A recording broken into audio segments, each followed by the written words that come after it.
Përshëndetje të nderuar miqtë e mi, përshëndetje të dashur ndjekës, ja ku po takohemi sërish së bashku në kanalin Monitor TV me mua Tiron Alilin. Do të komentojmë dronin i cili mbërriti sot në shtëpinë e Big Brotherit. Droni mbërriti për Eglin nga fansat e saj, nga njerëzit e saj të dashur, të cilët po e mbështesin dhe po japin përkrahje për qëndrimin që ajo ka ndërtuar brenda asaj shtëpie, për vajzën të cilën është dhe për njeriun që ajo është. Droni u mirëprit me shumë dashuri, u mirëprit me shumë pozitivitet nga të gjithë banorët, por edhe nga gjesti, sepse gjesti në asnjë mënyrë ndaj askujt nuk ka treguar një mos respekt, nuk ka treguar një urrejtje për dronat dhe për respektin që u ka ardhur në shtëpinë e Big Brotherit. Por ajo që në fakt po e shqetëson shumë, po e shqetëson tepër shumë fansat e gjestit, është arsyeja përse produksioni nuk toleron që të shkojnë drona në shtëpi për gjestin, por për banorët e tjerë i toleron.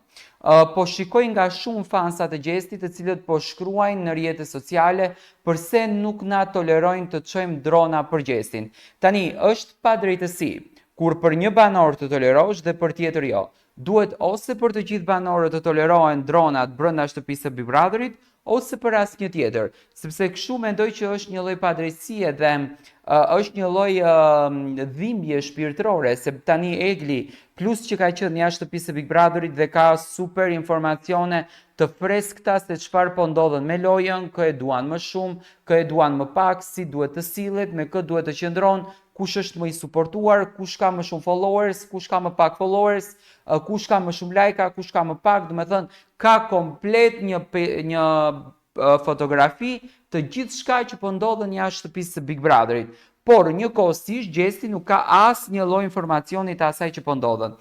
Unë bëj apel deri tek produksioni në këndin e gazetarit, opinionistit, pa marrë parasysh, le të bëhet kjo lojë në mënyrën më të drejtë të mundshme.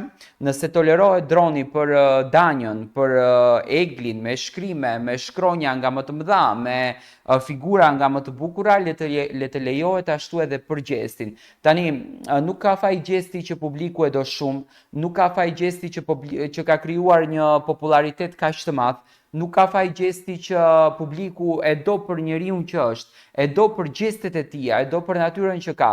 Dhe mendoj që në sy të gjithë të tjerëve, gjesti është më i dashuri. Tani le të marrin fuqinë banorët e tjerë, le të marrin lojën në dorë dhe le të bëhen banorët e tjerë ashtu siç gjesti u shndrua në një fenomen, sepse gjesti arriti që të bëhet fenomen dhe arriti që të merr drona fantastik, dhe kjo nuk është gjë e cila duhet ndaluar dhe duhet të quhet padrejtësi.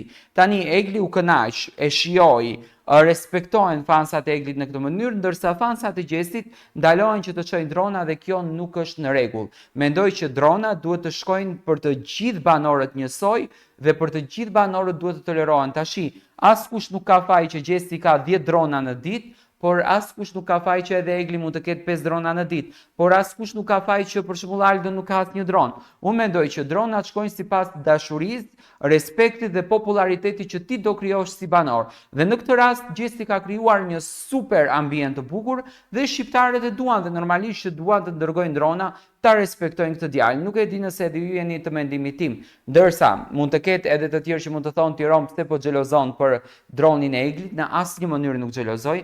Jam shumë i lumtur që Egli po mbështetet si femër, e ka mbështetur me video të ndryshme dhe në asnjë mënyrë nuk dua të denigrohet as pak imazhi i një femrës, por kur flasim për drona, duhet të gjithë dronat të jenë në mënyrë të njëllojshme në shtëpinë e Big Brotherit. Ashtu siç i tolerohet Danjës, ashtu siç i tolerohet Eglit, ashtu siç i tolerohet Rozanës, Gertës, ashtu duhet t'i tolerohet edhe gjestit. Jo për gjestin të ndalohen fansat dhe për të tjerët dronat të hyjnë në shtëpi.